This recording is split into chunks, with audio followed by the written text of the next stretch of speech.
Hey, how's it going? Good. I just had a question. Is anyone living in this house right here? Uh-uh. No? Has it just been like that for a while? Yeah, I think the city cuts it every once in a while. Oh, But weird. other than that, like, it never gets touched. You know what happened to the homeowner or anything? Mm-mm.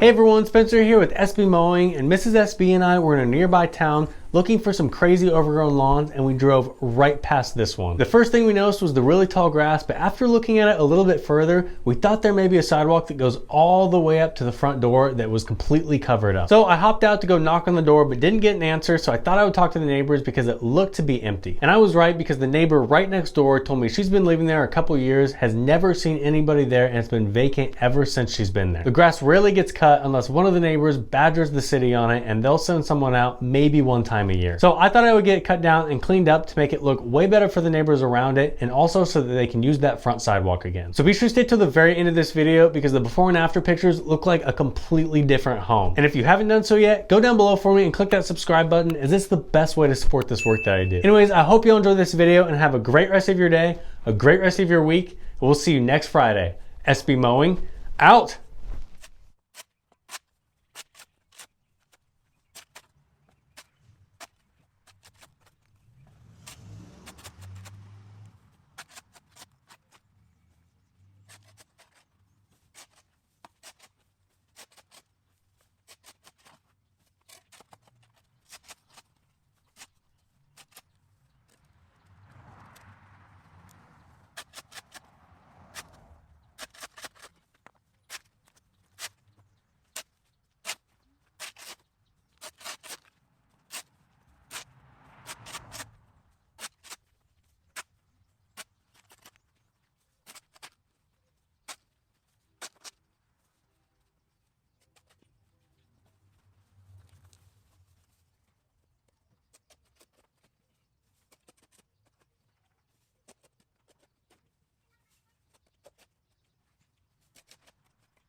Hey everyone, Spencer here real quick, and I'm here to talk about the thing that is not talked about today enough. Mental health struggles is really a huge thing in today's world, but it's not something that's new. For me personally, growing up, it's been super hard to show my struggles, and I always just tried to beat around the bush and just pretend that I'm okay basically 100% of the time. I don't know if it was just because I didn't want to show weakness or just I was too proud, but unfortunately in a lot of cases, a lot of people get to a breaking point where they just can't take it anymore. But luckily for the past couple years of my life, I've worked a lot in just maturing as a person and just realizing that being a man isn't trying to be the toughest person on the block. For me, just to be able to continue growing, it really helps to talk to a therapist or just someone that I really love in my life, like my wife. And the cool thing about today's video sponsor, BetterHelp, is that you don't have to go out of your way to find someone to talk to. I like it because they connect me with a licensed therapist right through my phone, my computer, video chat, phone call, messaging, or really whatever's easiest for me at the time. And you'll usually be matched to a therapist within 48 hours so you can get started really, really fast. So if you have had struggles in the past like I have, or you're currently dealing with something, go check out BetterHelp and let them connect you to a licensed therapist today. And the best part about it is that it's all from the comfort of your own home. And the cool thing about it is that if you visit betterhelp.com/SBMowing or you choose SB Mowing during sign up, you'll get a special discount for your first month. So I just want to give a big thank you to BetterHelp for supporting my work and supporting my mental health. And let's get back to this cleanup.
All right, everybody, we just got done, and look how good this looks. Even though the sidewalk is a little bit broken up, a bunch of neighbors have already come up and just thanked me for getting it cleaned up because they can, you know, look at it now and actually walk on the sidewalk. I also found that one little sidewalk at the very end connecting this front walkway to the driveway, so that was really satisfying uncovering that. But this is just gonna be a front yard cleanup today. I was checking the fence on this side and there's no gate. There's no way for me to get through it unless I just take the whole thing apart, which is not something that I wanna do, but I'm just really glad that I could get the front looking really good for the neighborhood because look at all these houses. They all keep their lawns looking really nice. And then there was just this crazy one. Anyways, I just wanted to thank you all for watching to the very end of this video. I really appreciate your support, but if you did want to support me just a little bit further, you can go over to sbmowing.com, get an awesome SB Mowing t-shirt, SB Mowing hat, or any of my other awesome merchandise over there. You can also pick up some of the Mariama handheld equipment I use over on my website, like my trimmer, my edger, and my blower. And we've got the whole lineup from residential all the way up to the big commercial ones that I use. But anyways, I really hope y'all enjoyed this video. I hope you have a great rest of your day, a great rest of your week. We'll see you next Friday. SB Mowing, out.